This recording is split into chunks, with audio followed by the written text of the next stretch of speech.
Buenos días, este ejercicio se va a tratar de la resolución de un ejercicio de diseño de losa en dos direcciones. A continuación podemos ver el plano de la losa que vamos a diseñar. Y sus datos son los siguientes. Se va a utilizar una resistencia a la compresión del concreto de 250 kg sobre centímetros cuadrados y una fluencia del acero de 4200 kg sobre centímetros cuadrados.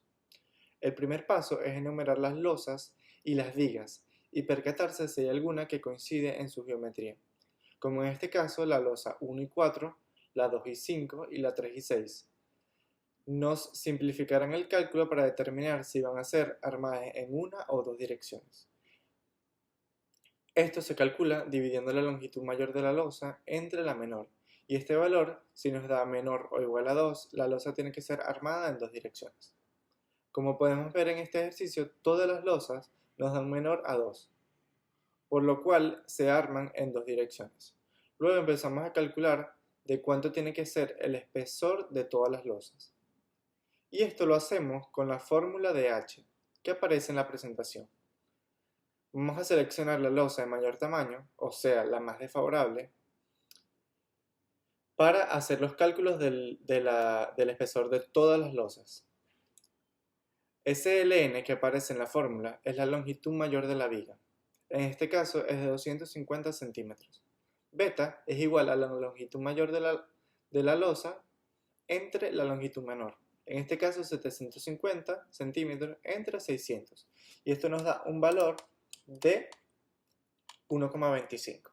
Luego procedemos a calcular beta S, que es la sumatoria de los lados empotrados de la viga entre el perímetro de la viga, que en este caso son 600 por 2 más 750 por 2. Todo esto nos da un resultado de 0,5.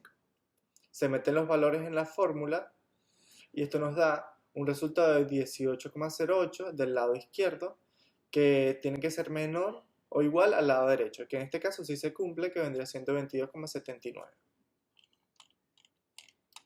Luego, este valor de 18 se aproxima a 19 centímetros. Se le pone un recubrimiento de 3 centímetros y esto nos da una dimensión de 16 centímetros para todas las losas.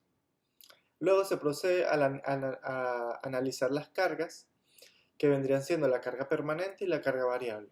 En la carga permanente juegan tres factores. El peso propio de la losa, que es multiplicar el espesor de la losa ya calculado, que son 0,19 metros, por el peso específico del concreto por metro cúbico, que esto sería en 2500. Esto se multiplica y nos da un valor de 475 kilogramos por metro cuadrado de losa. Luego viene el manto asfáltico, que yo lo escogí de 3 milímetros. Esos 3 milímetros que es el espesor se pasan a metros y se multiplica por su peso específico, es de 1333,3. Esto nos da un resultado de 4 kilogramos sobre metros cuadrados. Luego el friso interior, que es lo que va pegado del techo por la parte interior de la casa, que tiene un espesor de 2 milímetros, se pasa a metros, se multiplica por el peso específico y esto nos da un resultado de 43,0 kilogramos sobre metros cuadrados. Todos estos valores se suman, nos da un valor de 522 kilogramos por metro cuadrado de losa. Esto se mayora según la norma Covenin, que tiene un valor de 1,2 por los metros cuadrados de peso en la losa, que son 522. Esto nos da un valor de 624,4 kilogramos sobre metros cuadrados.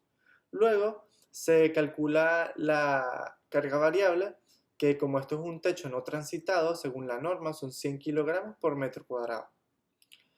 Se mayora por 1,6 según la norma y esto nos da 160 kilogramos sobre metros cuadrados. Estos dos valores de la carga permanente y la carga variable se suman y nos da el Q sub U, que tiene un valor de 786,4 kilogramos por metros cuadrados de losa. El siguiente paso es calcular este QU', que vendría siendo la carga permanente más la carga variable entre 2. Esto nos da un resultado de 634,4 kilogramos sobre metros cuadrados. Luego se calcula Q doblemente prima, que es la carga variable entre 2. Esto vendría siendo 160 entre 2 y nos da un resultado de 80 kilogramos sobre metros cuadrados. Estos valores se van a estar utilizando para calcular los factores de cada una de las losas. El siguiente paso es empezar con la losa 1, que es lo primero que se hace es utilizar la tabla de Henry Marcus, irte a la primera columna, que serían los apoyos, que es lambda, que esto se calcula de la siguiente manera, dividiendo la longitud en y entre la longitud en x. En este caso nos da 1,4. Con este valor se van a buscar los valores de gamma, beta y y. Estos se buscan en la tabla de Henry Marcus. Entonces uno se va en la columna 1 al valor de 1,14, luego se desliza hacia el tipo de caso, que es esta losa. Por ejemplo, esta losa es del caso 4, entonces nos deslizamos y aquí podemos ver los tres valores de gamma, beta y y. Después también vamos a necesitar los valores del caso 1, de gamma y de beta. Luego nos procedemos a calcular el momento en x positivo. La fórmula es de gamma 4, porque es el caso 4, por Q', que lo calculamos anteriormente, más gamma 1 del caso 1 por QW', que también lo calculamos anteriormente. Todo esto multiplicado por la longitud en x al cuadrado. Esto nos da un resultado de 700,1,42 kilogramos por metros, porque es momento. Luego calculamos MU en Y positivo, que vendría siendo beta del caso 4 por Q' más beta del caso 1 por Q doblemente prima por la longitud en Y al cuadrado. Esto nos da un resultado de 541,40 kilogramos por metro. Luego calculamos QUX, que es Y, que lo buscamos en la tabla para el caso 4, multiplicado por QU, que en este caso son 786,4 kilogramos sobre metros cuadrados. Esto multiplicado nos da un resultado de 493,86 kilogramos sobre metros. Luego calculamos QUY, que es 1 menos Y por QU. Esto nos da un resultado de 292,54 kilogramos sobre metros. Luego calculamos las reacciones en esta losa, en X y en Y.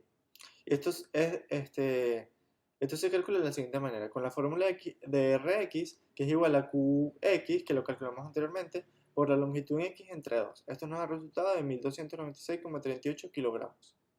Luego hacemos lo mismo pero con Y, que es Q en Y, que lo calculamos por la longitud en Y entre 2. Esto nos da el resultado de 877,62 kilogramos. Luego calculamos los momentos negativos, que son los que están sobre las vigas de esa losa. Para calcular esto hay unas reglas. Hay tres casos. Para losas que están apoyadas de manera simple de los dos lados, en X y en Y, para losas que están apoyadas de manera empotrada de un lado y de manera simple del otro, y losas que están empotradas de los dos lados. En este caso, como lo podemos ver en X, esta losa está apoyada solamente de una manera simple y de una manera empotrada hacia el otro lado. Entonces se usa la fórmula para el caso de manera simple y empotrada, que es QX por la longitud en X al cuadrado entre 8. Esto nos da un resultado de 1701,50 kilogramos por metro. Este momento se encuentra sobre la viga 14, que es la viga derecha de la losa 1. Luego calculamos el momento U en Y, que vendría siendo ver la losa en el plano en dirección en Y. En este caso la losa sigue estando empotrada del lado de abajo y de manera simple del lado de arriba. Entonces se utiliza la fórmula para este caso, que vendría siendo Q sub U en Y por la longitud en Y al cuadrado entre 8. Esto nos da el resultado de 1316,43 kilogramos por metro sobre la viga 4, que vendría siendo la viga de la parte de abajo de la losa. Luego procedemos a hacer esto con cada una de las losas. Esto es un procedimiento muy repetitivo, sigue siendo calcular lambda, que en este caso es 1,6, se va a la tabla, se buscan los valores de gamma, beta y y, luego para el caso 1, después se calculan los momentos positivos, los Q sub X, las reacciones y los momentos negativos que se encuentran en las vigas. Todo esto se vuelve a hacer para el caso 3, para el caso 4 de la losa, para el caso 5 de la losa, para el caso 6 de la losa, para el caso 7 de la losa y para el caso 8 y 9. Como podemos ver en la presentación, les voy a ir poniendo cómo hice cada uno de ellos. El siguiente paso es calcular la cuantía mecánica, o sea W, con la primera fórmula que nos aparece en la presentación para cada una de las losas, en direcciones en X y en Y. Como ya tenemos todos los valores, inclusive el del momento, simplemente despejamos W mediante una ecuación de segundo grado. Luego, calculamos la cuantía mecánica de cada una de las losas. Esta tiene un mínimo de 0,018. Si no alcanza el mínimo, se toma ese valor. Luego, se calcula el área de acero para cada una de las losas en las dos direcciones, como podemos ver en la tabla que ya hemos calculado.